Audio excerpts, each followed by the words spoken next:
Bueno, el tema que vamos a tratar hoy día, ya hemos visto el acto médico, la interrelación médico-paciente. Finalmente, esto se plasma en lo que son documentos y básicamente lo que es la historia clínica, ¿no? Vamos a ver lo que es certificado de nacimiento, certificado de función, informes médicos. Todos estos documentos, en un momento dado, son documentos privados de la institución que se pueden hacer públicos en un proceso médico-legal. Vamos a ver acerca de lo que es la historia clínica. Es la descripción documental de los procesos patológicos que afectan a un paciente durante un cierto periodo de tiempo. Ustedes ya saben de qué parte consta la historia clínica, porque eso lo llevan en semiología, ¿no? En ella el personal de salud tiene el deber de consignar con la mayor fidelidad y exactitud todos los datos referentes a cada proceso de atención médica que se realice en una persona. La normativa técnica de salud para la gestión de la historia clínica, tenemos la Ley General de Salud en su inciso 15, artículo 25, 29 y 44, la Ley 26.842, la ley que crea el Registro Nacional de Historias Clínicas Electrónicas, la Ley 30.024 del 22 de mayo del 2013, el Reglamento de Ley 30.024, ley que crea el Registro Nacional de Historias Clínicas Electrónicas, número 039-2015, del 16 de diciembre de 2015. Después tenemos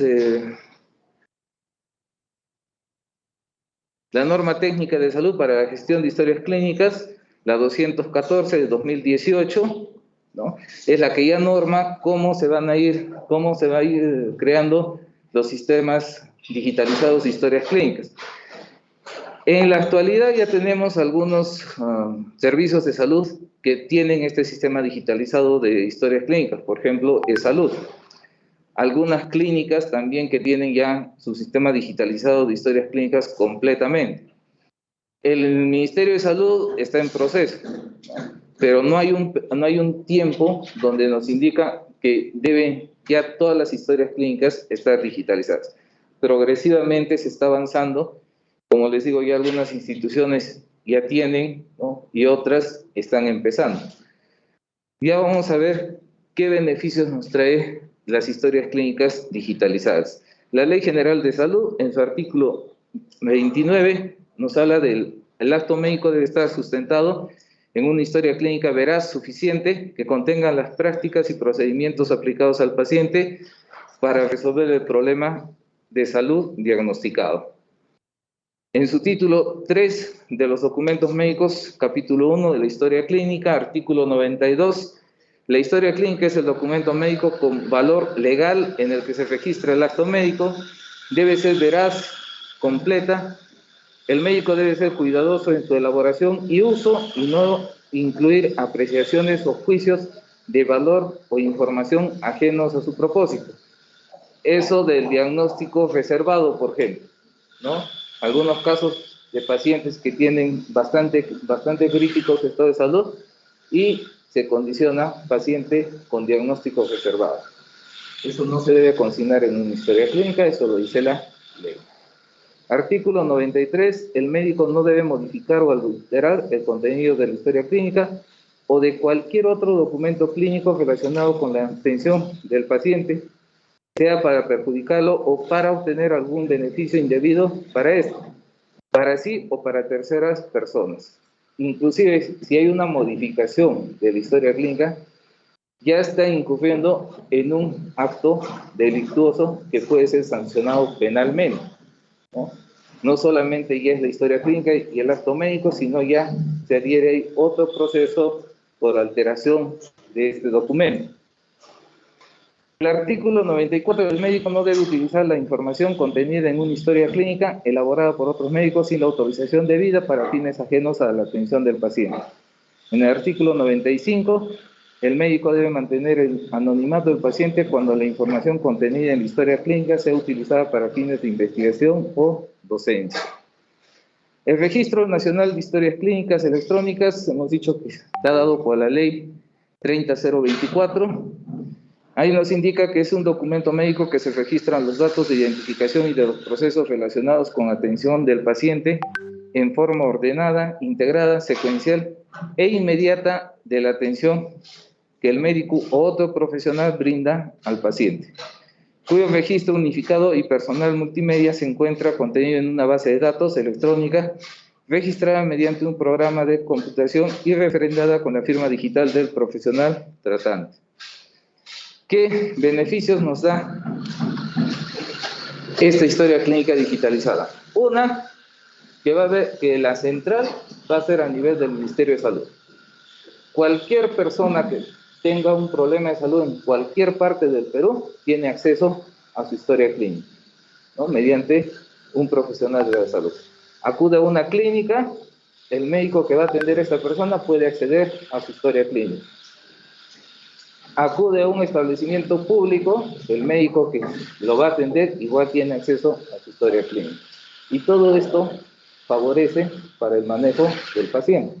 O sea, esa es la idea de esta historia clínica.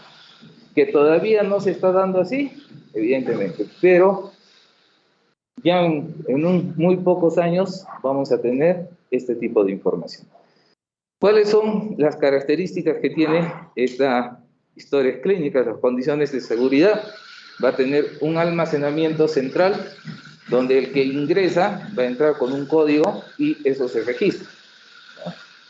Tiene la integralidad del proceso de enfermedad de una persona. O sea, desde su nacimiento hasta el momento que ha padecido la enfermedad, tiene toda la información contenida en esa historia clínica. La autenticidad, no se pueden equivocar porque tiene un solo registro y tiene un código. La confidencialidad, el que ingresa solamente puede visualizar esa historia clínica y esa historia clínica queda registrado quienes han visto las patologías de esta persona. La exactitud, la intangibilidad, no se puede modificar. Una vez grabado, eso queda así. Ya no se puede cambiar nada. La conservación, ya no hay eso de que se extravió la hoja, no sabemos dónde hemos puesto, se ha traspapelado con otras historias clínicas, como ocurre en las historias clínicas manuales, en las que las hacemos en los hospitales. Alguna vez me llegó una historia clínica para hacer una valoración médico-legal, y en medio de la historia clínica encontré 2 historias de emergencia de otros pacientes. Estuve viendo un caso de responsabilidad por ginecología y obstetricia, y en medio de eso se encuentro una valoración de traumatología, que nada tenía que ver con esa paciente, no tenía nada que ver, y había una evaluación también por oftalmología de otro paciente. Esas historias clínicas han quedado, se ha comunicado a la Fiscalía para que devuelvan este documento, porque seguramente faltaba en otra historia clínica. La disponibilidad, como les digo, esa va a ser disponible a nivel nacional, ¿no? Y el acceso, simplemente tener una computadora o un teléfono y podemos nosotros acceder a este tipo de información. La disponibilidad, redacción, fechas y hora, la historia clínica electrónica virtual, frente a la historia clínica manuscrita. Disponible en todo momento y en varios lugares para diferentes personas de manera simultánea. La historia clínica manuscrita es disponible solo en el lugar físico y para una sola persona. La información consignada siempre es legible.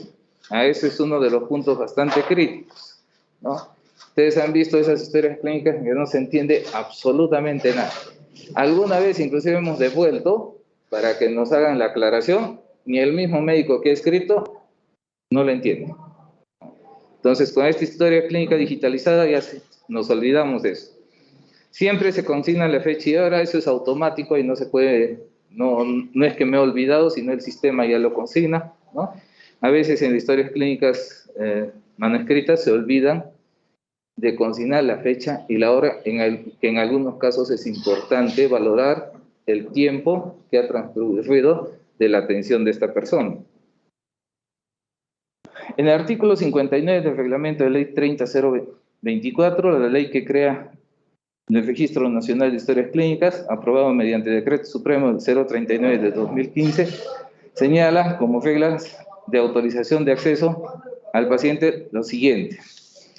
En el establecimiento de salud se realiza la primera autorización de acceso dado por el paciente u usuario de salud, conforme lo señala la Ley de Protección de Datos Personales y su reglamento aprobado mediante Decreto Supremo 03/2013.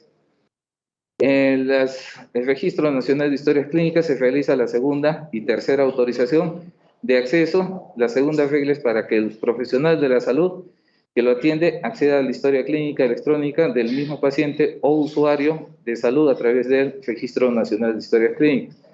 Y la tercera autorización del acceso es la lectura de la información clínica sensible contenida en la historia clínica electrónica del mismo paciente o usuario de salud a través del RENIEC, del Registro Nacional de Historias Clínicas, y que fueron generadas con otro establecimiento de salud o servicio médico de apoyo distinto al que brinde en el momento.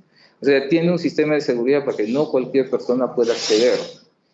Por ejemplo, ahora los certificados de defunción igualmente ya son virtuales. Se accede solamente con un código y ese código queda registrado en esa base de datos. ¿Nos podemos equivocar al llenado del certificado de defunción? Sí, podemos corregir esas fallas que hayamos tenido, pero tenemos que pedir acceso a la institución. O sea, no es que nosotros ingresemos y listo, no. Tenemos que pedir un acceso aparte para la institución. Ya vamos a ver cuando hablemos de certificado de defunción. Cuarto, disposiciones generales, definiciones operativas, el registro de la resolución ministerial número 214 de 2018, ya nos habla de lo que es el acto de salud, ya hemos visto el acto médico, lo que es el consentimiento informado, la epicrisis, estas son las partes de la historia clínica. La historia clínica, básicamente, la historia clínica electrónica, la historia clínica informatizada, la hoja de retiro voluntario, el informe de alta médica. O sea, todos estos documentos están juntos en esta historia clínica electrónica. De las historias clínicas electrónicas, las atenciones de salud brindadas a los usuarios de salud en las instituciones prestadoras de salud públicas, privadas y mixtas deben registrarse obligatoriamente en una historia clínica, debiendo consignarse fecha, hora, nombre, apellidos completos, firma y número de colegiatura, registro de especialidad, de corresponder del profesional que brinda la atención independientemente de la modalidad de atención. En casos de menores de edad debe consignarse los nombres y apellidos del padre, madre, tutor o apoderado del menor y su número de DNI antes de la atención a ser prestada. El médico tratante es el encargado de firmar la copia de la historia clínica, epicrisis, informe de alta, informes médicos, consentimiento informado que le soliciten. Ante su ausencia y dentro del plazo previsto, lo hará en sustitución el médico jefe de servicio.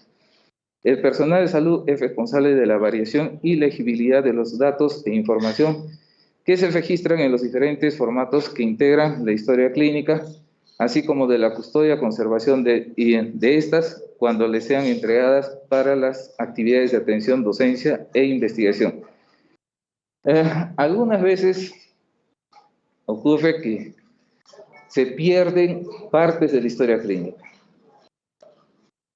La pregunta es, ¿quién es el responsable?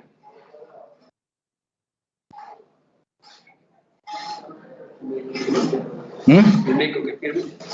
El médico que firma, no siempre, es que la historia clínica no se lo guarda el médico. La historia clínica queda en una oficina, ¿no?, bajo custodia de empleados de la institución. Por eso es cuando nosotros necesitamos la historia clínica de un paciente y queremos esa información, tenemos que acudir a esta oficina y ellos nos registran en un cuaderno. ¿Qué día, qué hora hemos sacado esa historia clínica? Y a partir de eso empiezan las investigaciones. Entonces, hay un responsable administrativo de la historia clínica. La entrega de informes de alta y de egreso del paciente es de carácter obligatorio y gratuito, cuando hay pacientes hospitalizados, ¿no? El director médico responsable de atención de salud de la institución prestadora de salud deben disponer de acciones convenientes para asegurar el egreso del paciente, se entregue a él o a su representante legal el informe de alta. Esto es obligatorio. Antes se podía o no se podía dar, pero ahora sí. Todo paciente sale con su epicrisis del establecimiento cuando son hospitalizados. Capítulo 2. Derecho de las personas usuarias de los servicios de salud. Subcapítulo 1. Acceso a los servicios de salud. Artículo 5. Derecho a la atención de emergencia. Derecho a la libre elección del médico de la institución prestadora de salud. Esto generalmente no se da porque eso depende del turno que tenga el médico que pueda atender a las personas. Derecho a recibir atención con libertad de juicio clínico, derecho a una segunda opinión médica y el derecho al acceso a servicios, medicamentos y productos sanitarios. Después vemos el derecho a ser informado de sus derechos del paciente, derecho a conocer el nombre de los responsables de su tratamiento, derecho a ser informado sobre las condiciones, requisitos para el uso de los servicios de salud, derecho a ser informado sobre su traslado, derecho a acceder a normas, reglamentos y o condiciones administrativas de las instituciones prestadoras de salud, derecho a recibir información sobre su propia enfermedad y a decidir su retiro voluntario de las instituciones prestadoras de salud. Derecho a negarse a recibir o continuar un tratamiento. Toda persona debe ser informada por el médico tratante sobre su derecho a negarse a recibir o continuar el tratamiento y a que se le explique las consecuencias de esa negativa. El médico tratante debe registrar en la historia clínica del paciente lo que le informó sobre este derecho, las consecuencias de su decisión y así como la aceptación o negativa en relación al tratamiento. La negativa a recibir tratamientos puede expresarse anticipadamente una vez conocida el plan terapéutico contra la enfermedad. En caso de menores de edad o de personas cuyas condiciones particulares le impidan ejercer este derecho, se realiza conforme a lo señalado en el artículo 4 del presente reglamento con la participación del Ministerio Público. Acá, básicamente, se da problemas de algunos grupos religiosos, ¿no?, que se niegan, sobre todo, a la transfusión sanguínea, ¿no? Hace unos 3 años, no, antes de la pandemia, el 2019-18, un juzgado del módulo de Paucarpata autorizó a un hospital para que se le haga la transfusión a un niño cuyos padres y él también eran de este grupo religioso. A pesar de la negativa de los papás, ¿no?, el juzgado autorizó porque lo que prima en esas condiciones es la salud y la vida de la persona, por encima de sus creencias religiosas, ¿no? Y se hizo cargo el juzgado de esa situación. Primero pusieron en conocimiento al Ministerio Público, el Ministerio Público pidió la autorización y el juzgado autorizó. Es un caso, el único caso que se dio acá en Arequipa de esas condiciones.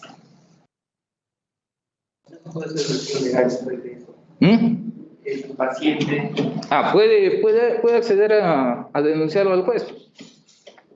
Porque ya los médicos ahí no tienen nada que ver, porque viene una autorización del juez. Definitivamente. Ya lo denunciará el juez, ¿no? Pero acá priman las condiciones de la vida. En esa sentencia, estuve leyendo y indica que priman las condiciones de la vida de este niño, por encima de las creencias religiosas que tengan él y sus familiares. Título 3 de los documentos médicos legales, el Código de Ética del Colegio Médico también nos habla acerca de la historia clínica en su artículo 92. La historia clínica es un documento médico con valor legal en el que se registra el acto médico, debe ser veraz, completa, el médico debe ser cuidadoso en su elaboración y uso, y no incluir apreciaciones o juicios de valor o información ajenos a su propósito. Artículo 93, el médico no debe modificar o adulterar el contenido de la historia clínica o de cualquier otro documento clínico relacionado con la alteración, con la atención del paciente, sea para perjudicarlo o para obtener algún beneficio indebido para este o para sí o terceras personas. El médico no debe utilizar información contenida en una historia clínica elaborada por otros médicos sin la autorización debida para fines ajenos a la atención del paciente. El médico debe mantener el anonimato del paciente cuando la información contenida en la historia clínica sea utilizada con fines de investigación o docencia. Confidencialidad y acceso a la historia clínica. Todo usuario de los servicios de salud tiene derecho a exigir la reserva de información relacionada con el acto médico y su historia clínica, con excepciones que lo establece la ley 26843, Ley General de Salud, conforme lo señala en su literal B, el artículo 15 y el artículo 25, así como lo dispuesto por la Ley 29733, Ley de Protección de Datos Personales. El paciente o usuario de salud tiene derecho a que se le entregue a su solicitud copia de la historia clínica o epicrisis dentro de un plazo de 5 días, según lo establecido en el marco legal. Para los propósitos de proporcionar las copias referidas se debe considerar lo siguiente: consulta al momento de comunicar el alta del paciente o, de ser el caso de su representante legal, si solicita copia de historia clínica, informándole que los costos de dicha copia serán asumidas por el solicitante, pudiendo entregárseles copias parciales o totales de la historia clínica según se solicite. Proceder según la establecida en el texto único de procedimientos administrativos de la institución prestadora de servicios de salud correspondientes sobre el procedimiento de las historias clínicas. Para el caso de la epicrisis, corresponde entregar una copia en forma gratuita, de acuerdo con la normativa vigente. La información sobre el diagnóstico de las lesiones o daños de las personas en caso de heridas por arma blanca, herida de bala, accidente de tránsito o por causas de otro tipo de violencia que constituyan delito perseguible de oficio, o cuando existan indicios de aborto criminal, deben ser proporcionadas a la autoridad policial o Ministerio Público a su requerimiento. Para la entrega de información de terceros se debe contar con el escrito, con la autorización expresa del paciente o de su representante legal, según corresponde el caso. Esto no aplica en información a las instituciones prestadoras de servicios de salud, tienen la obligación legal y administrativa de proporcionar, la cual está referida en el artículo 25 de la Ley 26842, Ley General de Salud. Acá a veces se presenta un conflicto cuando fallece una persona. Vienen los familiares y quieren la historia clínica. Y la ley es clara. No se puede entregar a más que sea el paciente, pero el paciente ha fallecido. Y no tienen ninguna autorización para recabar esta historia clínica. Entonces, algunas veces he visto este conflicto porque la dirección se opone. Que no se le puede dar porque no es el paciente. La persona ya ha fallecido, ¿no? Entonces he visto que recurren a la Defensoría del Pueblo, pero tampoco les pueden obligar porque eso es confidencial. Entonces eso, por ejemplo, no se ha solucionado. Sigue así. Así sea un familiar directo. Así sea un familiar directo. Así sea un familiar directo. Nada. No se le puede entregar esta información. El paciente envía a ICER una carta. No, en ese caso sí, no hay problema, ¿no? Si la persona ha dejado una carta poder, hay una autorización, con ese documento suficiente, pero generalmente no pasa eso, sino no tienen ningún documento, pero quieren los familiares la historia clínica. Así es, ¿no? Entonces, algunas veces simplemente por eso terminan en una denuncia penal, porque el fiscal sí lo puede autorizar, ¿no? A veces solo por eso terminan en una denuncia penal. Sí, pero esa partecita no he visto cómo se solucione prácticamente. Reglamento de la Ley 29733, disposiciones complementarias y finales y transitorias, título 1, disposiciones generales, datos personales relacionados con la salud, es aquella información concerniente a la salud pasada, presente y pronosticada física o mental de una persona, incluyendo el grado de discapacidad e información genética. Reglamento de la Ley 29733, artículo 4214, cuando el usuario de salud o su representante legal lo solicite a la institución prestadora de salud, están obligadas a entregar copia autenticada de la historia clínica epicrisis. El costo de la reproducción será asumido por el interesado. Artículo 44 de la Ley 26842, Ley General de Salud, el plazo máximo de entrega es de 5 días. En situaciones en las cuales se requiere un plazo menor a 48 horas, deberá sustentar en el documento de solicitud. Eso también es relativo, porque, por ejemplo, en el salud, cuando solicitan una copia de la historia clínica, demora por lo menos un mes. En el MINSA, sí, más o menos demora entre 10 a 15 días. Pero la ley dice que debe ser en 5 días. No se cumple. El marco legal. La historia clínica tiene un alto valor médico porque allá se encuentra toda la información susceptible a la salud de una persona. Gerencial lo manejan los hospitales bajo la coordinación de una dirección, ¿no?, para hacer sus estudios y monitoreos de los pacientes. Legal, cuando se presenta un problema de mala praxis, es el único documento que se valora. Y académico, pues la historia clínica es lo más rico que podemos nosotros tener en el momento de hacer juntas médicas, conversar con los alumnos sobre casos, ¿no?, sacar estadísticas de casos del hospital, del establecimiento de salud. Entonces, la historia clínica tiene muchos motivos de interés académico. Finalidad: existe historias clínicas de tipo asistencial, de carácter docente, investigación sociosanitaria, control de calidad, donde se hacen las auditorías, y finalmente las administrativas. La Ley General de Salud, en su artículo 15b, toda persona tiene derecho a exigir la reserva de información relacionada con el acto médico y su historia clínica, con excepciones que la ley establece, que hemos visto. El artículo 44, que se entregue el informe de alta al finalizar de su estancia en el establecimiento de salud, y si lo solicita, copia de la epicrisis y de su historia clínica. Definición: son documentos que contienen los datos, valoraciones e información sobre el estado y evolución clínica de un paciente a lo largo del proceso asistencial.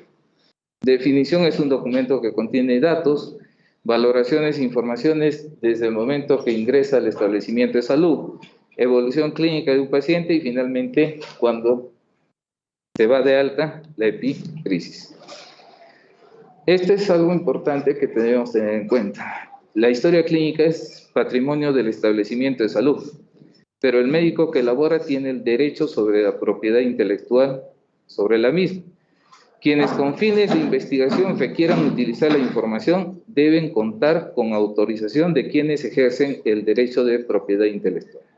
O sea, si nosotros queremos hacer un trabajo de investigación, debemos sacar la lista de médicos que han tratado a este paciente y pedir la autorización para tener esa información, que casi generalmente eso no se hace.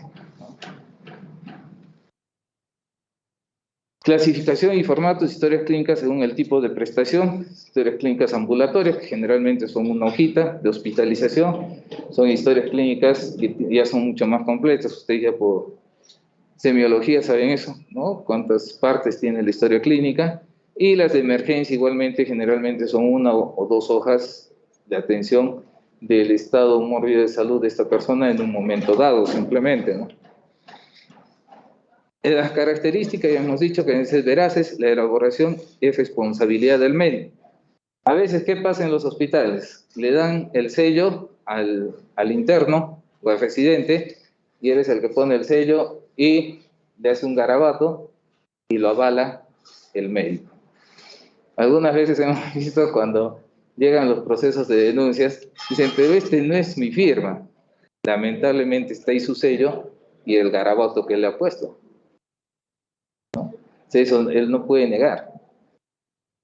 Entonces eso a veces es delicado, porque los internos tienen una característica de elaborar la historia clínica, que todo está bien, y lo hacen firmar al médico.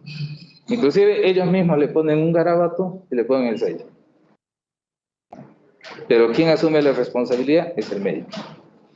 Minuciosa y suficiente, conteniendo las prácticas y procedimientos aplicados al paciente para el tratamiento de su salud. Toda institución prestadora de salud debe tener un comité de auditoría médica permanente que cautelara la correcta elaboración, uso y perfeccionamiento de la historia clínica. Su contenido se ha convertido en un eje central de muchas sentencias de responsabilidades civiles penales, constituyendo un elemento probatorio de primer orden. El documento relativo a la hoja clínica, estadística, autorización de ingreso, informes de urgencia, anamnesis, exploraciones físicas, la evolución, las órdenes médicas, hojas de interconsulta, son partes de la historia clínica. Los informes de exploraciones complementarias, consentimiento informado, informes de anestesia, informes de quirófano de registro de parto, informes de anatomía patológica, fecha y hora de atención, filiación, anamnesis y enfermedad actual, motivos principales de la consulta, antecedentes, exámenes físicos, hoja de consentimiento informado, evolución y planificación de cuidados de enfermería, aplicaciones terapéuticas de enfermería, gráficos constantes de signos vitales, informes clínicos de alta. O sea, son las partes de la historia clínica que estamos viendo así ligeramente, porque ustedes ya lo han desarrollado en semiología, ¿no? Hoja de autorización de procedimientos quirúrgicos, de ser el caso, exámenes auxiliares, diagnósticos presuntivos, plan de trabajo, terapéutica y seguimientos. Epicrisis y o resumen de la historia clínica. En casos de parto, llenar la historia clínica perinatal y el partograma, firma y sello del médico tratante. Clasificación y formatos, lugar de atención. Hay historias clínicas de consultorio externo, de emergencias, de hospitalización, historias clínicas domiciliarias e historias clínicas en campañas de salud. Clasificación y formatos, historias clínicas según el nivel de atención. Primer nivel, historias clínicas familiares, puestos de salud con médicos, centros de salud sin internamiento, centros de salud con internamiento. Segundo nivel, historias clínicas individuales, hospital nivel 1, nivel 2. Tercer nivel, historias clínicas individuales, hospital nivel 3. Y finalmente los institutos especializados que solamente existen en la capital de la República. El registro de atención médica, archivo de la historia clínica, debe garantizar su seguridad. Y esto, ¿a cargo de quién está? De la dirección del establecimiento de salud. Su correcta conservación, ¿a cargo de quién está? Del personal administrativo encargado de esa oficina, ¿no? Y la recuperación de la información. Una vez tuvimos un pequeño gran problema en un hospital acá de Arequipa. ¿Qué había pasado? Se habían metido las ratas y habían hecho su nido. Y el personal nunca se dio cuenta que en esa zona las historias clínicas estaban totalmente destruidas. Eran historias clínicas pasadas, pero igual eran algunos casos que regresaban, pues, para su atención. Cuando se dieron cuenta, era criadero de ratas en ese lugar. Esas historias clínicas fue imposible de recuperar porque se los habían comido, ¿no? Habían utilizado para sus nidos, ¿eh? Entonces, ya con las historias clínicas electrónicas ya nos vamos a olvidar de esa situación, ¿no? Parte de la historia clínica se emite solo cuando culmina la hospitalización, es decir, cuando el paciente ha sido curado, aliviado o ha fallecido. La epicrisis debe ser presentado por el médico tratante, debiendo resumir el cuadro clínico que presenta el paciente en la atención recibida. Informe de alta es un documento administrativo que emite el establecimiento de salud cuando el paciente ha concluido su hospitalización o decide abandonarla. Certificado médico. El título 9 de delitos contra la fe pública, capítulo 1, falsificación de documentos. El Código Penal establece la expedición de certificado médico falso. El médico que maliciosamente expide un certificado falso respecto a la existencia o no existencia, presente o pasada de la enfermedad o física o mental de una persona. Cuando se haya dado la falsa certificación con el objeto de que se admita o interne a una persona en un hospital para enfermedades mentales. El que haga uso malicioso del certificado según el caso que se trate. Por ejemplo, acá hemos tenido dos casos diferentes, pero con la misma intención.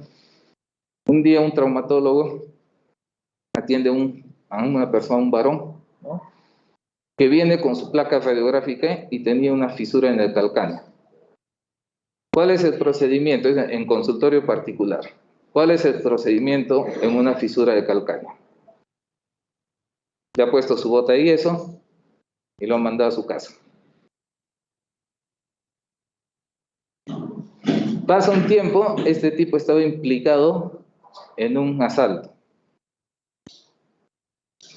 Ese día que lo han atendido este médico, habían asaltado un local acá en Arequipa y él estaba plenamente identificado por la gente que él había participado.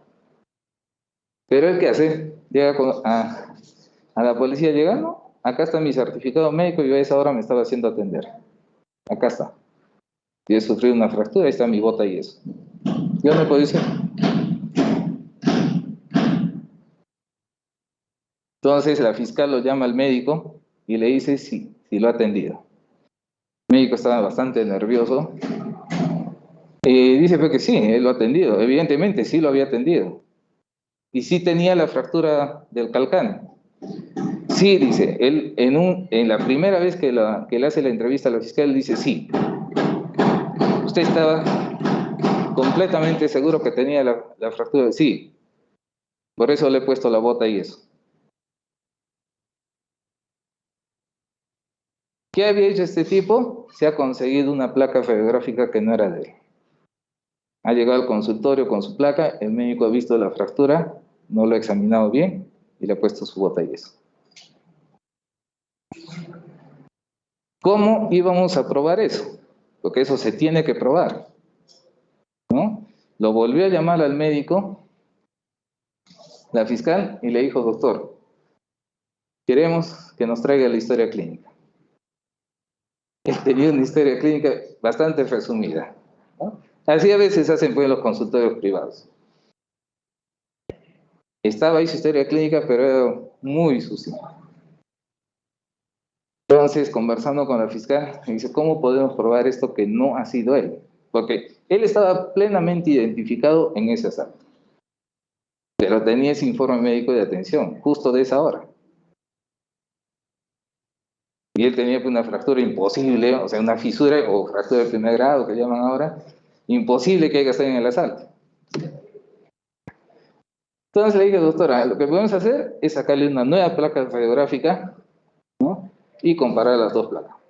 Si hay signos de consolidación de esa fractura, se va a notar en esta nueva placa. Y si no hay signos de consolidación, esa placa no era de él, definitivamente, ¿no? Y acá el que ha pecado ha sido el médico. No ha tenido intencionalidad de un encubrimiento del caso, pero estas personas a veces actúan así, ¿no? Cuando pedimos eso, el tipo desapareció. Y desapareció hasta ahora, creo, porque nunca he escuchado de que lo hayan encontrado. Entonces, estas cosas uno tiene que tener cuidado. Otro caso se trata, no sé, ¿no? Es un colega que viajó a un congreso fuera del país y se puso mal allá. Llamó a otro colega acá, vía teléfono, le hizo la consulta, todo, qué podía hacer, qué podía tomar, qué examen se podía hacer. Y el médico de acá, que era su amigo, le indicó qué iba a hacer, ¿no? Qué es la conducta en estos casos. Entonces, cuando llega al Perú, el médico tratante le expide el certificado de atención. Y en su institución dicen que ese certificado no tiene validez, porque no se produce el acto médico clásico del contacto médico-paciente, ¿no? Entonces lo denuncian al médico por falsedad y todo. Pero finalmente tenemos que estar acorde a la tecnología. Ahora hay consultas médicas virtuales. No está reglamentado todavía, pero se están dando. Entonces el médico apeló a todo esto y finalmente lo absolvieron. Porque se ha dado la consulta, o sea, estaba la llamada telefónica, estaba registrada, inclusive pidieron ¿qué se llama? La apertura de sus comunicaciones, ahí estaba la llamada, no es que no le haya llamado. Ahora, ¿han conversado de la enfermedad? No han conversado de la enfermedad, no, eso no queda, pero está la llamada, el tiempo, ¿no? Y el certificado que se emite en ese momento. Entonces, hay que tener cuidado con este tipo de documentos. A veces cuando somos jóvenes nos sorprende. No es que uno tenga mala fe. No hace mucho, será un par de años, yo tuve un caso personal. Es una chica que viene al consultorio por una denuncia de violencia familiar, que le había pegado el tío. Una chica joven, 20 y tantos años. Que me ha golpeado, que me ha hecho esto, que me ha hecho el otro. Cuando lo reviso no tenía absolutamente nada. Entonces no hago la calificación porque no tenía lesiones. Se fue molesta conmigo. A las horas llega el señor, era una persona anciana, creo que tenía 70 y tantos años, bordeando los 80. Y él sí tenía lesiones, bueno. O sea, una chica de 20 y tantos, basta es que esa persona le agarre de los brazos, pues le va a dañar, ¿no? Que la piel de un anciano ya es bastante frágil. Él sí tenía las lesiones. ¿Qué pasa con esta muchacha? Se va a un consultorio de una médico joven y le relata seguramente la historia, ¿no? Y la colega le consigna el diagnóstico de lumbalgia postraumática. Y esta chica hábilmente lo presenta en esta denuncia. Entonces, cuando me llama la fiscal, me dice, ¿cómo es esto? Tú lo has evaluado a tal hora y a tal hora estaba con su lumbalgia. Y todavía le pone postraumática. Fácil, le digo. Primero, la colega no es especialista en neurología ni en neurocirugía. Es médico general. Segundo, ¿qué exámenes podemos hacer para una lumbalgia? El diagnóstico es clínico. Nada más. ¿Y qué medicamentos ha comprado esta chica para su lumbalgia? No tenía nada. Que presente las boletas de los medicamentos que ha comprado. Porque eso tampoco se pasa con un cebito de culebra. Tiene que tomar algún medicamento. Y su error fue de no comprar medicamentos, a pesar de que le han dado la receta.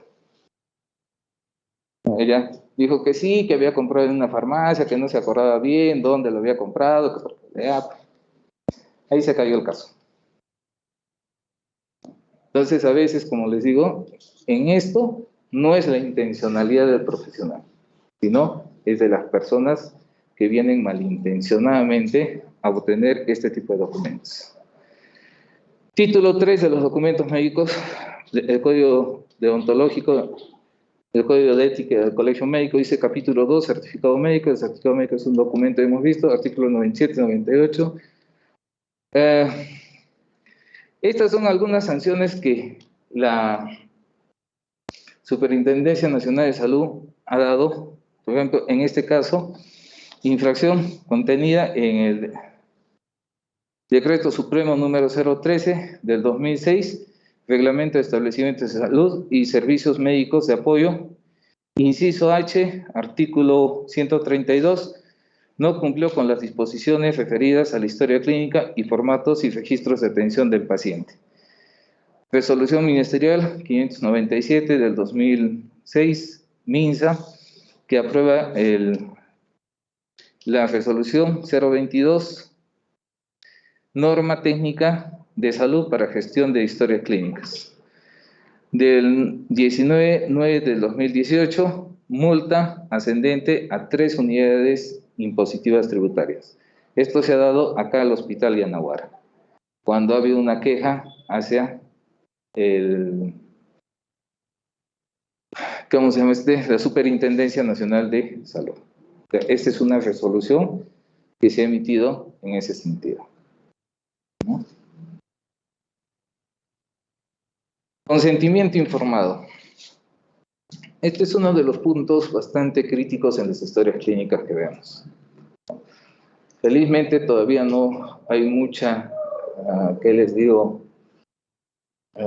Investigación en nuestro medio de parte de los abogados en ese sentido del consentimiento informado. Está completamente reglamentado, pero a veces no tenemos ese principio de hacer valer esto del consentimiento informado. Y vamos a ver, la Ley General de Salud, en su artículo 15, dice: a una persona no ser sometida sin su consentimiento o exploración, tratamiento o exhibición con fines docentes. Felizmente esto ya se está regulando en los hospitales. Cuando una persona va a ser hospitalizada, le hacen firmar previamente el consentimiento informado, porque los hospitales son centros de formación académica. Ahora, pues, bueno, están vacíos, pero cuando hemos estado haciendo prácticas, no solamente van estudiantes de medicina, van de enfermería, van de obstetricia. Entonces, todos un grupo, una gama de especialidades están alrededor de la cama del paciente. Entonces, si el paciente se niega a que haya presencia de los estudiantes, no se le puede obligar, ¿no? Pero ya he visto en los hospitales, en las historias clínicas, este consentimiento para que puedan acudir los estudiantes. Información veraz, oportuna y completa sobre las características del servicio, condiciones económicas y prestaciones.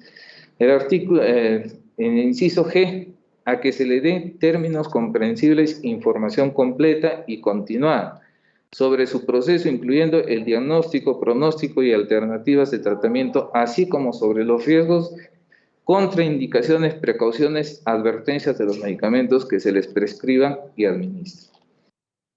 Estuve leyendo hace un tiempo un artículo de Europa, justamente hablan del consentimiento informado.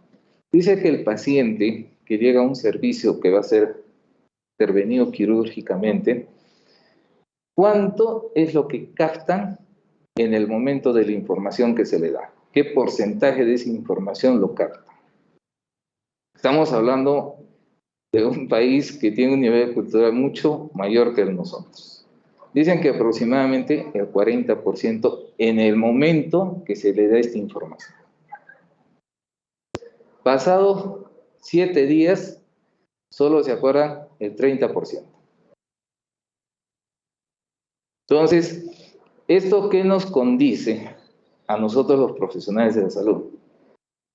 Que tenemos que ser más explícitos en nuestra información, que sea mucho más entendible para el paciente. ¿Y eso qué quiere decir? Que tenemos que tener más tiempo para el paciente. Los 15 minutos que nos dan por consulta no nos va a alcanzar. Y posteriormente podemos tener problemas por este tipo de información. Ahora hay otra cosa, por ejemplo en los hospitales ya un poco está cambiando esto porque ya cada servicio está teniendo un consentimiento informado con las características del lugar donde están atendiendo. Antes el consentimiento informado simplemente era yo autorizo al doctor fulano de tal para que me haga una intervención quirúrgica y he entendido todo lo que me ha dicho. Firma abajo el médico, firma el paciente. Eso no es un consentimiento informado. Consentimiento informado tiene que ser detallado. ¿Cuáles son los principales problemas que puede tener esta persona en la operación, en el postoperatorio? Todo eso es lo que le tiene que informar al médico. Si el paciente es quechohablante, El médico tiene que aprender quechua o tiene que pedir ayuda a una persona que hable quechua. Ese es el problema. Porque si es quechohablante, tú no te vas a entender con el paciente. Pues igual que sea un americano que hable inglés, no nos vamos a entender. ¿No? A propósito de eso, por ejemplo, una vez, felizmente estuvo ahí la policía. Llegó una señorita de Estados Unidos que había sufrido una agresión sexual. Entonces, yo no sé hablar inglés. Y había una policía de turismo que sí sabía hablar inglés. Entonces ella le pedí que me apoyara. La muchacha, empezamos a conversar, yo le dije las condiciones porque tengo que informarle cómo es la evaluación, en qué consiste y todo, ¿no? Entonces le explicó la chica y esta señorita dijo que no quería pasar la evaluación. Se negó. No le puedo obligar, ¿no? Ahí terminó este acto médico. Le hice firmar todo el consentimiento, todo, que ella se negaba. Salimos, ya era a las 8:30 de la noche, casi las 9, porque me quedé porque yo trabajaba hasta las 8, ¿no? Pero justo llegó el último momento. Salimos del servicio, ya me estoy por retirar y se aparece un señor que había sido agregado al consulado americano acá en Arequipa, indicando que yo no le he querido evaluar a su conciudadano. Así, dijo, usted no lo ha querido evaluar. Un momentito. Yo no he estado solo en la consulta, he estado ella es la que le ha preguntado y ella es la que le ha dicho que no deseaba pasar esta evaluación. Y mire, yo salgo a las 8 y qué razón, era cerca a las 9. Ahora la señorita le ha explicado y ha firmado el documento de consentimiento, que ella no deseaba pasar. Yo no la puedo obligar. Entonces a veces pasan por un problema de comunicación estas cosas. Entonces uno tiene que hacerse apoyar. Porque lo bueno es que ya casi no hay persona que sea, que hable solamente su idioma original. Es muy pocos. Tanto el quechua como el aymara. Ya siempre mastican un poco de su castellano y nos podemos dejar entender. Porque si hablaran netamente su idioma nativo, olvídense. A propósito de eso, por ejemplo, hace años me traen una niña de 12 años que lo habían encontrado en el terminal. La policía decía que era mudita, que no hablaba. Pero yo cuando le hablaba a la niña, la notaba fue algunas conductas que ella quería expresar algo, ¿no? Y le pregunté su nombre en quechua y ella lo noté que, o sea, quería familiarizar el idioma. Entonces no es quechua, dije, este es aymara. Le pregunté su nombre en aymara y la chiquita empieza a llorar y empieza a hablar fluido el aymara. Había sido una niña huérfana de padre y madre que vivía en las alturas de Puno. Se había venido con ella decía mi tía, mi madrina, que lo había traído la niña porque vivía con su abuelita y era pues completamente aymara. O sea, su idioma nativo era puro aymara. Y me empezó a hablar en aymara, ¿no? Y yo sí entiendo aymara. Bueno, ya me olvidó un poco de hablar, pero sí entiendo. Entonces a los policías le digo, esta niña no es muda, no es sorda. Lo que pasa es que no habla español, habla aymara. ¿No? Búsquense un traductor y les va a ayudar para las investigaciones. Porque ella sí habla aymara. Entonces a veces es bueno tener conocimientos de estos idiomas nativos. Pero gracias a mi infancia, pues, he llegado a hablar aymara. Hablo algunas cosas, pero entiendo casi el 100%. También a los lugares donde yo he trabajado he podido un poco mejorar mi hablado, pero ya son más de 20 años que no voy por allá, entonces uno se va olvidando, pero sí entiendo. Entonces son condiciones que se deben dar en nuestra sociedad. La Ley General de Salud, el artículo 15, a que se le comunique todo lo necesario para que se pueda dar su consentimiento informado previa a la aplicación de cualquier procedimiento o tratamiento, negándose incluso a este. Artículo 27. El médico tratante, así como el cirujano dentista, la obstetriz, están obligados a informar al paciente sobre el diagnóstico, pronóstico, tratamiento y manejo de sus problemas de salud, así como sobre los riesgos, consecuencias de los mismos, para aplicar tratamientos especiales, realizar pruebas riesgosas o practicar intervenciones que puedan afectar psíquica o físicamente al paciente. El médico está obligado a obtener por escrito su consentimiento informado. Artículo 28. Las investigaciones experimentales con personas deben ceñirse a la legislación especial sobre materia y de los postulados éticos contenidos en la Declaración de Helsinki y sucesivas declaraciones que actualice los referentes postulados. Reglamenta la Ley 29.414, ley que establece los derechos de las personas usuarias en los servicios de salud. En su subcapítulo 4, el consentimiento informado. Artículo 23. Derecho al consentimiento informado. Toda persona tiene derecho a otorgar o negar su consentimiento, consignando su firma o huella digital de la forma informada, libre y voluntaria, sin admitirse mecanismo alguno que distorsione o vicie su voluntad, en cuyo caso ello se constituirá en circunstancias que acarree la nulidad del acto del consentimiento para el procedimiento o tratamiento de su salud.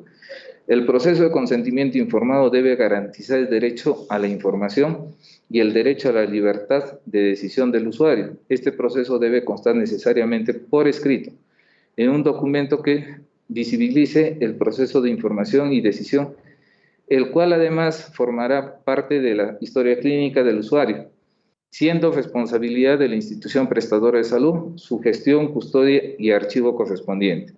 En el caso de personas capaces que no supieran firmar, deben imprimir su huella digital. En señal de conformidad, el consentimiento informado puede ser revocado y será expresado en la misma forma que fue otorgado. El consentimiento escrito debe ejecutarse de forma obligatoria en las siguientes situaciones: cuando se trate de pruebas riesgosas, intervenciones quirúrgicas o procedimientos que pueden afectar la integridad de la persona; cuando se trate de exploraciones, tratamiento o exhibición con fines docentes; cuando la persona reciba la aplicación de medicamentos o tratamientos de carácter experimental; cuando el paciente haya tomado la decisión de negarse a recibir un tratamiento. En caso de menores de edad o de personas cuyas condiciones particulares les impiden ejercer este derecho, se realizará conforme a lo señalado en el artículo 4 del presente reglamento. No se requiere de consentimiento informado frente a situaciones de emergencia, de riesgos debidamente comprobados para la salud de terceros o grave riesgo para la salud pública. Consentimiento informado debe ejecutarse de forma obligatoria en las siguientes situaciones. Bueno, eso ya hemos visto, solamente acá faltaría cuando el paciente reciba cuidados paliativos. Toda persona debe ser informada por el médico tratante sobre su derecho a negarse o recibir o continuar el tratamiento y a que se le expliquen las consecuencias de esa negativa. El médico tratante debe registrar en la historia clínica del paciente que le informó sobre este derecho, las consecuencias de su decisión, así como su aceptación o negativa en relación al tratamiento consignado, además de la firma o huella digital del paciente o su representante según corresponda. En caso se requiera conocer aspectos excepcionales relacionados al derecho a negarse o recibir o continuar un tratamiento, se debe consignar los aspectos regulados en el artículo 17 del reglamento de la ley 29.414, ley que establece los derechos de las personas usuarias de los servicios de salud, aprobado mediante Decreto Supremo 27020-2015. Es el consentimiento informado de docencia durante la atención de salud, ¿no? Es generalmente en los hospitales públicos, ya más o menos hay un formato, como les decía, ¿no? Para que el paciente, cuando está siendo hospitalizado, firme este consentimiento, ¿no? Para que puedan acudir los estudiantes a su cama cuando esté durante su hospitalización. Ley que establece los derechos de las personas usuarias de los servicios de salud, Ley 29.414 del 30 de noviembre del 2009, consentimiento informado, a otorgar su consentimiento informado libre y voluntario sin que medie ningún mecanismo o vicie su voluntad para el procedimiento o tratamiento, en especial en las siguientes situaciones: en la oportunidad previa aplicación de cualquier procedimiento o tratamiento, así como su interrupción, quedan exceptuados del consentimiento informado las situaciones de emergencia, de riesgos debidamente comprobados para la salud de terceros o grave riesgo para la salud pública. Cuando se trata de pruebas riesgosas, intervenciones quirúrgicas, anticoncepción quirúrgica o procedimientos que puedan afectar la integridad de la persona, supuesto en el cual el consentimiento informado debe constar por escrito de un documento oficial que establece el proceso de información y decisión. Si la persona no sabe firmar, imprimirá su huella digital. Cuando se trate de exploraciones, tratamientos o exhibición con fines docentes, el consentimiento informado debe constar por escrito en un documento oficial que se visibilice en el proceso de información y decisión. Si la persona no supiera firmar, imprime su huella digital. A que su consentimiento conste por escrito cuando sea objeto de experimentación para aplicación de medicamentos o tratamientos. El consentimiento informado debe constar por escrito en un documento oficial que visibilice el proceso de información y decisión. Si la persona no supiera firmar, imprime su huella digital. El reglamento de la ley 29.414 del 2015, artículo 23, derecho de consentimiento informado. Toda persona tiene derecho a otorgar o negar su consentimiento, consignando su firma o huella digital de forma informada, libre y voluntaria, sin admitirse mecanismo alguno que distorsione o vicie su voluntad. De no cumplirse estas condiciones, se genera la nulidad del acto de consentimiento. Para el procedimiento o tratamiento de salud, el proceso de consentimiento informado debe garantizar el derecho a la información y el derecho a la libertad de decisión del usuario. Este proceso debe constar necesariamente por escrito en un documento que se visibilice en la historia clínica. Esto está, las cuales además parte de la historia clínica, y también puede ser revocado este consentimiento. El consentimiento escrito debe ejecutarse de forma obligatoria en las siguientes situaciones. Ya hemos visto estos parámetros en los otros artículos. Sección segunda de los preceptos deontológicos, título 2 de la atención del cuidado de los pacientes, capítulo 1 del acto médico del Código de Ética del Colegio Médico.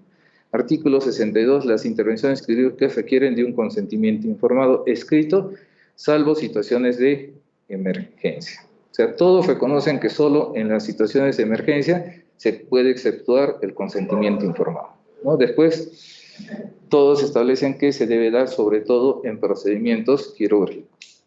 Porque las consultas, si bien es cierto, no necesitamos un consentimiento informado, pero es verbal la aceptación que tiene el paciente en ese momento, ¿no? Acuerdan establecer precedente administrativo de observancia obligatoria sobre el registro de consentimiento informado en las instituciones prestadoras de servicios de salud, en la sala plena del 14 de 2018, 23 de noviembre del 2018. Y el consentimiento informado debe reunir al menos 4 requisitos que son: la capacidad, el individuo debe tener la habilidad de tomar decisión o su representante, el agregado es nuestro. La voluntariedad. Los sujetos deben decidir libremente someterse a un tratamiento o participar en un estudio sin que haya persuasión, manipulación ni coerción. El carácter voluntario del consentimiento es vulnerado cuando es solicitado por personas en posición de autoridad o se ofrece un tiempo suficiente para el paciente para reflexionar, consultar o decidir. Información. Las opciones deben ser comprensibles y deben incluir el objetivo del tratamiento o del estudio, su procedimiento, los beneficios y riesgos potenciales, y que siempre exista la opción del paciente de rechazar el tratamiento, sin que a ello pueda perjudicar en otros tratamientos. Comprensión es la capacidad del paciente de comprender esta información relevante. Teniendo en cuenta lo antes mencionado, resulta claro que el consentimiento informado no puede en modo alguno limitarse a comunicar al paciente que en el procedimiento de intervención médica a la que será sometido existen riesgos reales y potenciales, sin precisar en detalle cuáles son estos en particular. En esos términos, la información deficiente brindada no permitirá lograr la finalidad del consentimiento informado, lo que incluye además que el mismo debe realizarse oportunamente, es decir, que con suficiente anticipación y tiempo para lograr una real comprensión por parte del paciente o su representante legal, según la naturaleza y complejidad del procedimiento a realizar, pero también en función a las características sociales y culturales de cada persona. Ahora bien, nuestra normativa señala que el consentimiento informado otorgado tiene un carácter solemne, porque debe constar por escrito en un documento oficial que visibilice el proceso de información y decisión, lo que en modo alguno se puede lograr si dicho documento, en casos de un formato de consentimiento informado, no consigna razonablemente por escrito el detalle de la información que verbalmente se brindó al paciente, puesto que de no hacerlo así, no se podría en lo absoluto demostrar que el paciente pudo decidir libre y voluntariamente, lo que solo se puede ocurrir teniendo la información necesaria, veraz y suficiente. Por lo tanto, tampoco se podría acreditar la exoneración de la responsabilidad del profesional médico en caso requiriese. Al respecto, cabe mencionar que el deber de información en lo relacionado con los riesgos abarca solamente aquellos a los que se denominan típicos, para hacer referencia a los que tienen ocurrencia frecuente en contra de los que pueden imprevisiblemente ocurrir y respecto a los cuales no se puede atribuir responsabilidad. Esto está acá hay un enlace donde está todo ese plenario acerca del acto médico y el consentimiento informado. Es el acuerdo número 6 del 2018.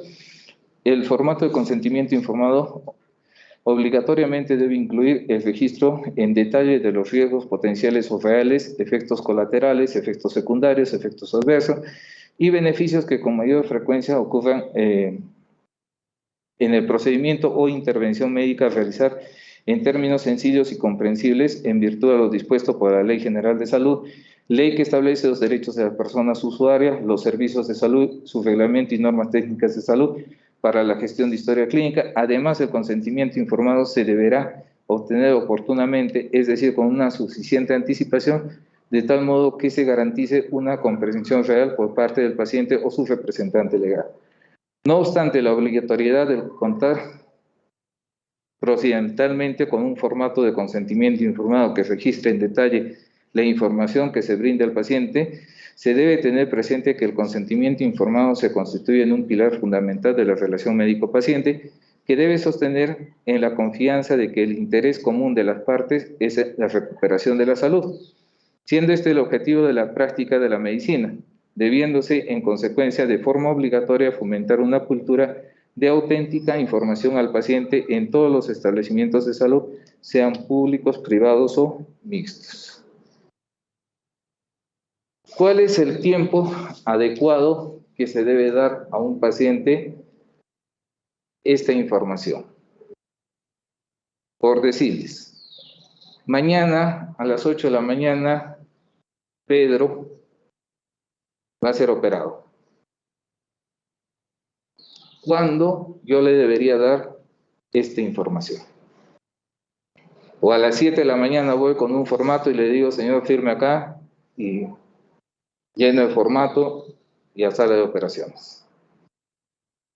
¿O qué tiempo? Porque acá no nos dice un tiempo, nos dice un tiempo prudente. ¿Cuánto es este tiempo prudente? ¿Es el tiempo necesario para conseguir una segunda opinión? Ahí está, hay un criterio, puede ser un tiempo para que el paciente pueda hacer otra consulta.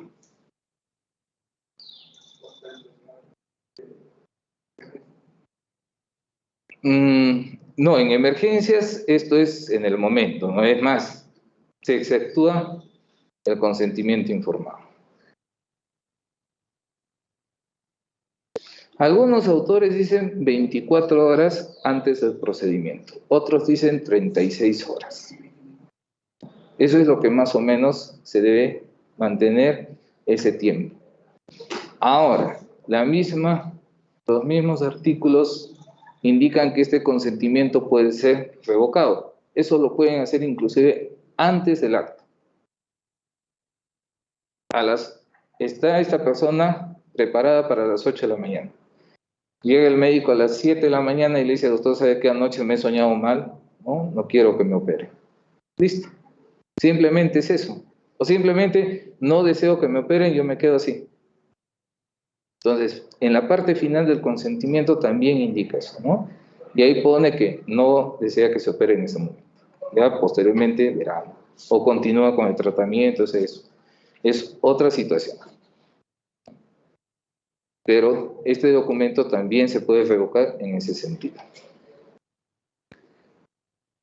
La estructura general, la salud de la persona, integridad psicosomática, intimidad de la persona, la vida, la estructura especial, derecho a ser informados, derecho a consentir. Hay pacientes, en algunos casos, que no quieren una información. Dice, doctor, yo no necesito que me diga nada. Yo acepto todo lo que usted va a hacer conmigo. En esas circunstancias, ¿a quién se da la información? ¿O simplemente lo dejamos así?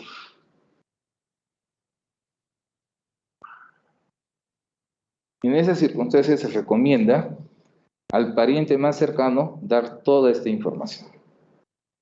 Siempre y cuando el paciente lo autorice. Porque hay algunos pacientes que dicen, no quiero que le digan nada a mis familiares. Eso también tiene que constar en la historia clínica.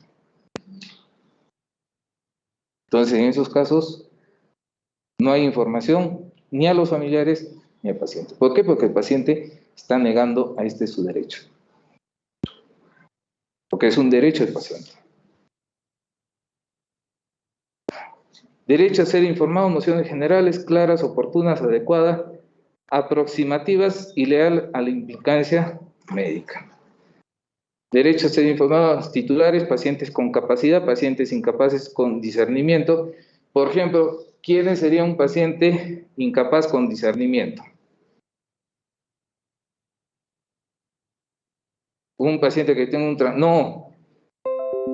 un muchacho de 16 años no puede firmar una autorización, pero él sí puede discernir, o sea, si el médico le habla y dice vamos a proceder con esto, él sí, ¿no? Pero por su edad, él no puede firmar un consentimiento, tiene que hacerlo su representante. Tratándose de pacientes incapaces sin discernimiento, o sea, con problemas de coeficiente intelectual.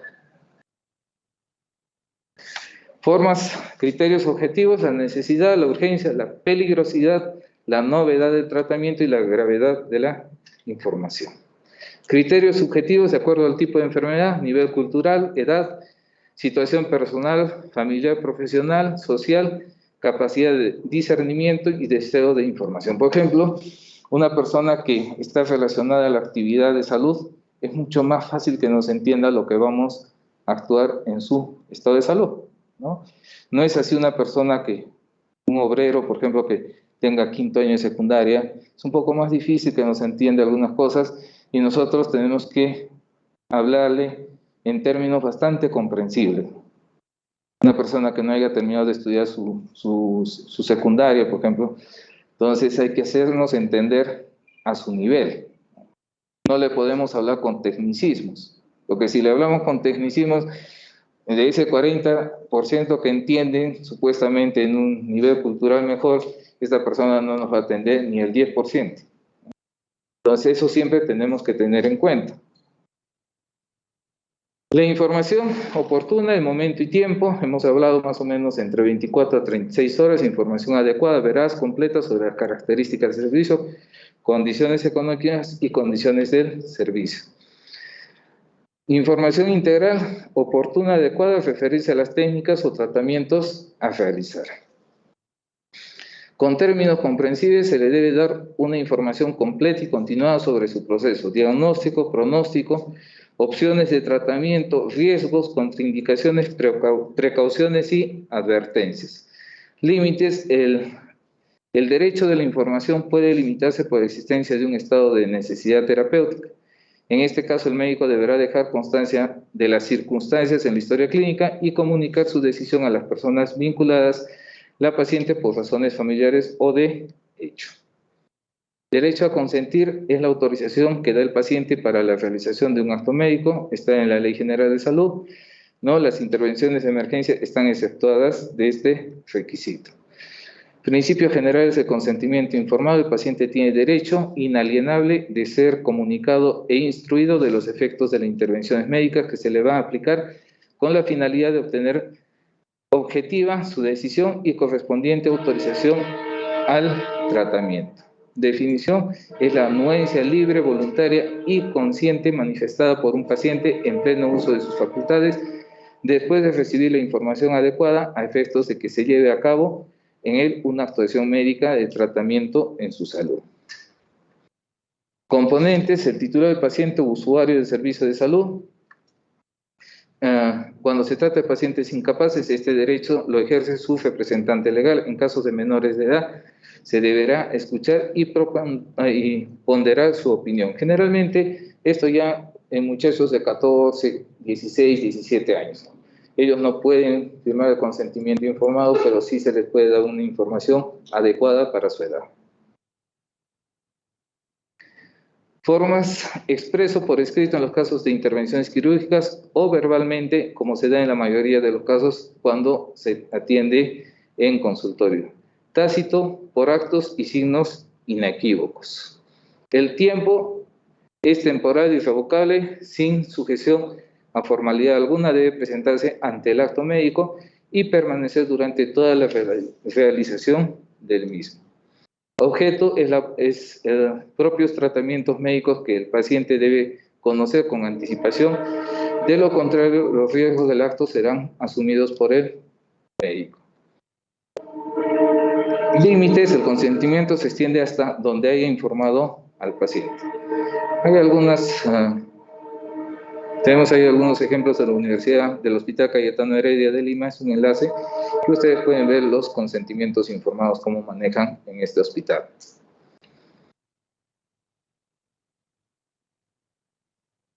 Este tipo de consentimientos no tiene validez, ¿no? He comprendido la naturaleza, el propósito del procedimiento, he tenido la oportunidad de aclarar mis dudas, estoy satisfecho con la información, ¿no? Este tipo de procedimientos de consentimiento informado no tiene validez.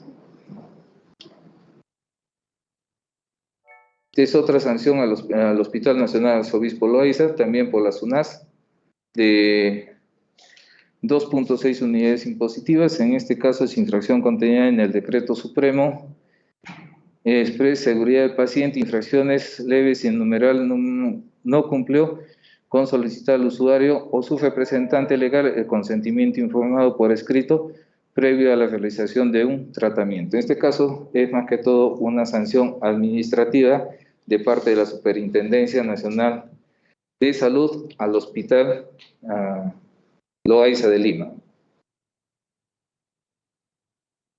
Capítulo 3, las pericias, el Código Penal. O sea, hablamos ya de los informes médico-legales, ¿no?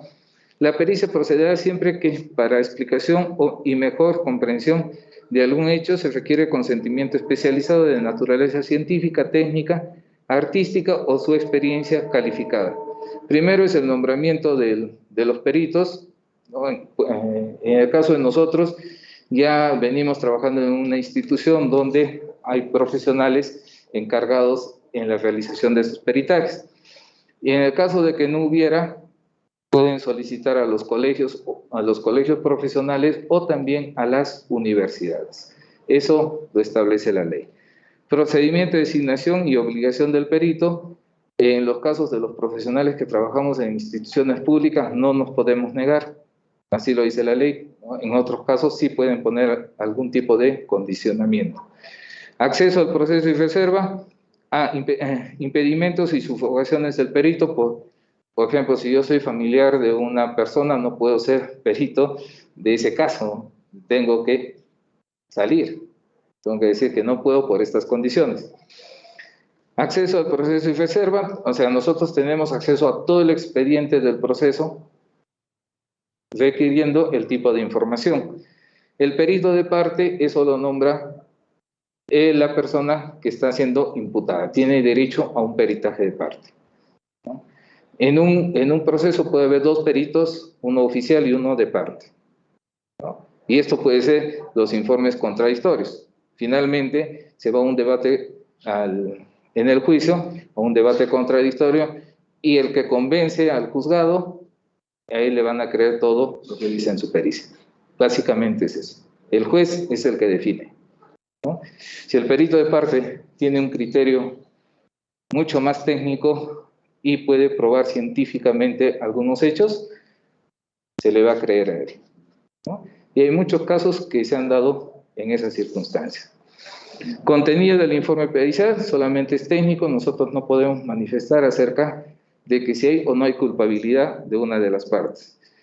El contenido del informe pericial de parte, igualmente, no puede tener una manifestación en ese sentido.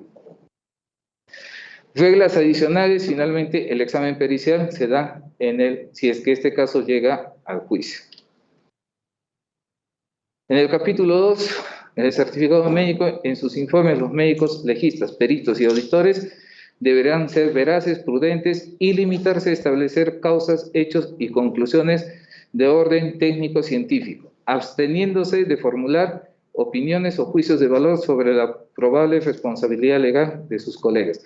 Eso lo dice el Código de Ética del Colegio Médico, y justamente esta mañana, revisando un caso de mala praxis, el médico que había hecho el peritaje de parte, los dos médicos que habían hecho el peritaje, uno de parte y el otro oficial, indicaban que sí había responsabilidad de mala praxis en el colega de ese caso. Y esto es lo que dice el Código de Ética del Colegio Médico.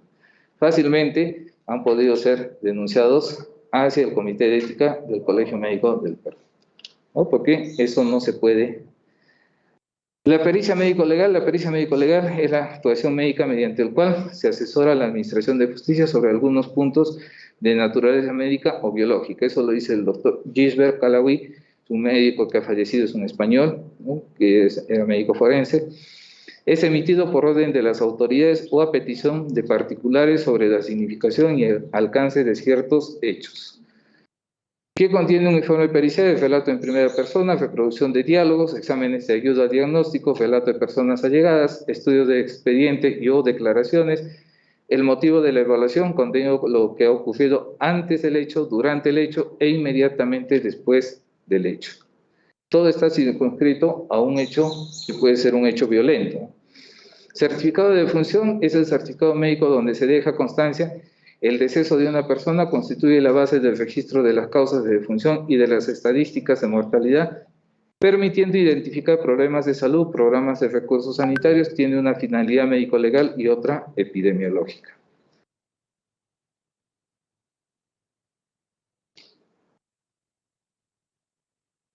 Bueno, antiguamente se daban los avisos por medios de la prensa escrita, donde se publicitaban algunos abogados como expertos en lo que es denuncias por mala praxis. Ahora ya los sistemas informáticos, las redes sociales, es donde podemos encontrar estudios de abogados, ¿no? Que se dedican a llevar estos casos de mala praxis, como estamos viendo en esta diapositiva. Eso sería todo con respecto a documentos médico-legales. Hemos terminado justo a tiempo. Nos falta lo que es el certificado de defunción. Nosotros en el país tenemos un problema bastante grave en cuanto a los certificados de defunción. El Ministerio de Salud hace unos 6 años, 8 años, capacitó a los médicos. Dentro de Latinoamérica, nuestros certificados de defunción son los peores. En Latinoamérica, con Bolivia, son los peores certificados de defunción. O sea, el llenado de certificado de defunción.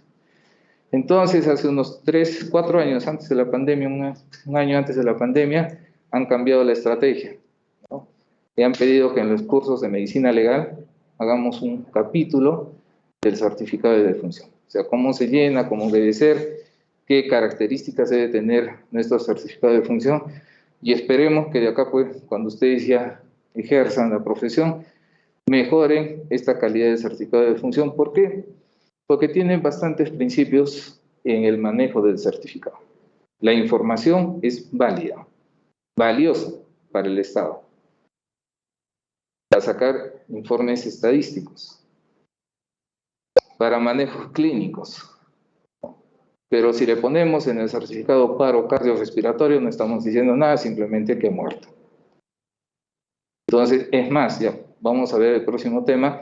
En la Ley General de Salud indica que no se debe consignar el diagnóstico de paro cardiorrespiratorio en los certificados de defunción, porque no es una enfermedad, es un signo final de la persona, simplemente eso. Pero acá tenemos esa costumbre. Fallece una persona, paro cardiorrespiratorio. Entonces, la próxima clase vamos a terminar con lo que es certificado de defunción. Eso sería todo, chicos. Nos vemos el próximo martes.